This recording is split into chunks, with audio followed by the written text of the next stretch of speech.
Hello friends, आप सभी का स्वागत है अपने चैनल गुरुजी वर्ड 93 पर, जहां हम मनोविज्ञान का संपूर्ण पाठ्यक्रम आपको करा रहे हैं, जिससे कि आप अपनी आगामी शिक्षक भर्ती में एक सीट नियुक्त कर सकें। आज का जो हमारा टॉपिक है वो है विशिष्ट बालक के ऊपर। यानी आज हम विशिष्ट बालक के ऊपर जितने भी क्वेश्चन आपके एग्जाम में बन सकते हैं उनके बारे में व्याख्यात रूप में चर्चा करेंगे और इसको सटीक ढंग से समझते हुए बस आपको इसको एक बार पढ़ना है और बाद में बस रिवीजन तौर पर एक दो बार आप प्लेलिस्ट देखेंगे तो ये सारी चीज़ आपके माइंड में एकदम सेट हो जाएंगी।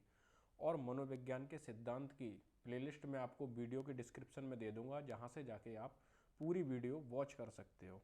विशिष्ट बालक यानी प्रत्येक समाज में कुछ ऐसे बालक होते हैं जो सामान्य बालकों की अपेक्षा श्रेष्ठ या हीन होते हैं। यानी कुछ ऐसे बच्चे या तो वो श्रेष्ठ या हीन, इनमें से कुछ भी हो सकते हैं। आनुवंशिकता तथा वातावरण में भिन्नता के कारण इन बालकों के शारीरिक व मानसिक और अन्य गुणों में भिन्नता पाई जाती है। यानी इनके अंदर जो विशिष्ट बालक जो होते हैं उनमें जो जो भिन्नता है उसका मुख्य कारण क्या है? आनुवंशिकता और वातावरण। यानी इनकी वजह से इनके शारीरिक, मानसिक और इनके जो अन्य भौतिक गुण हैं उनमें भिन्नता पाई जाती है। अच्छा, विशिष्ट बालक को अपवादात्मक बालक कहते हैं, इसे एक्सपेंशनल चिल्ड्रन भी बोलते हैं। यदि कोई बालक शारीरिक, मानसिक, सामाजिक, संवेगात्मक आदि दृष्टि से सामान्य से भिन्न हो, यानी सामान्य से भिन्न हो। अब सामान्य बालक होते कौन है? जिनकी बुद्धि लब्धि कितनी होती है? 90 से 110 के बीच में होती है, वो सामान्य बालक आते हैं। मनोवैज्ञानिकों के अनुसार जो विशिष्ट बालकों में सोचने, समझने, सीखने या समायोजन करने आदि की योग्यताएं सामान्य बालकों से भिन्न होती हैं। यानी मनोवैज्ञानिकों का कहना है जो विशिष्ट बालक है उसकी जो सोचने, समझने, सीखने इत्यादि की जो भी योग्यताएं हैं वो सामान्य बालक से भिन्न होती हैं। आगे इसको समझते हैं। सामान्य बालक का पीक पॉइंट जैसे यहाँ है, ये हमारा विशिष्ट बालक है। अब विशिष्ट बालक में होता क्या है? जो सामान्य से नीचे आपका मंद बुद्धि जो भी होते हैं, मंद बुद्धि बोल देते हैं, जड़ बुद्धि इत्यादि जो बुद्धि लब्धि में फैक्टर है, या विशिष्ट होगा। विशिष्टता में मतलब एकदम या तो प्रतिभाशाली भी आ सकता है ना। तो क्रो एंड क्रो के अनुसार जो एक थ्योरी दी गई है, वह बालक जो मानसिक, शारीरिक, सामाजिक और संवेगात्मक आदि विशेषताओं में औसत से विशिष्ट हो और यह विशिष्टता इस स्तर की हो कि उसे अपनी विकास क्षमता की उच्चतम सीमा तक पहुंचने के लिए विशेष प्रशिक्षण की आवश्यकता हो, विशिष्ट या असाधारण बालक कहलाता है। ये भी पॉइंट नोट करते हुए चलना आप, विशिष्ट बालक या अपवादात्मक बालक या असाधारण बालक या एक्सेप्शनल चिल्ड्रन, तो ये इसके अन्य नाम हैं जिनको हम जानते हैं। ऐसा ना हो कि एग्जाम में अगर कोई क्वेश्चन बन जाए और ऐसा अदर नाम आ जाए और आप कंफ्यूज हो जाओ, कह रहे हमने तो विशिष्ट बालक पढ़ा था, ये असाधारण बालक क्या आ गया या एक्सपेक्शनल चिल्ड्रन क्या हो गया, है ना। नेक्स्ट है हमारे जर्सील्ड, टेलफोर्ड एवं सोरे के अनुसार।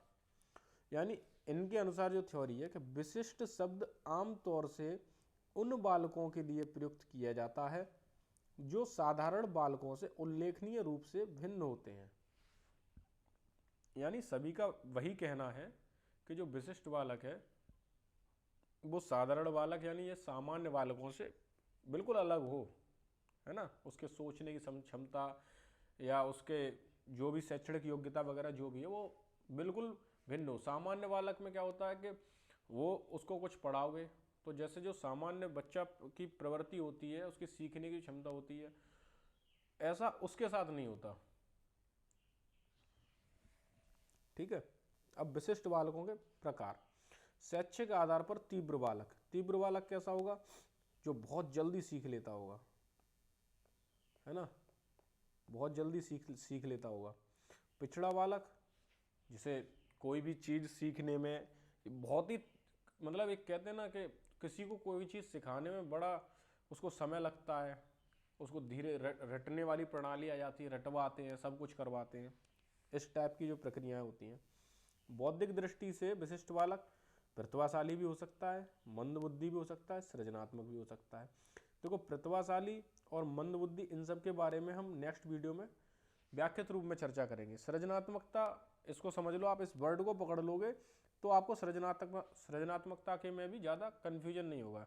यानी क्रिएटिव चाइल्ड, यानी उसका लीक से हटके सोचना, जिस तरीके से सब लोग सोच रहे हैं उस तरीके से ना सोचना, किसी और तरीके से सोचने की प्रक्रिया को ही हम सृजनात्मकता या क्रिएटिविटी कहते हैं।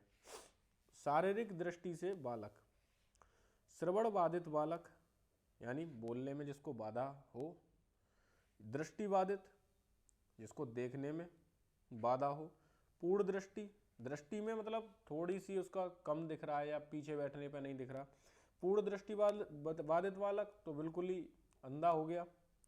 वाणी दोष से युक्त बालक, विकलांग बालक, अब विकलांगता कैसी भी हो सकती है, शारीरिक भी विकलांगता ही कहलाती है और मानसिक भी विकलांगता ही कहलाती है ना। अब शारीरिक में मान लो बच्चे का हाथ खराब है या पैर खराब है या कुछ भी, और पूर्ण दृष्टि बाधित, सॉरी ये मुझसे 2 बार टैप हो गया, इसको हटा देना।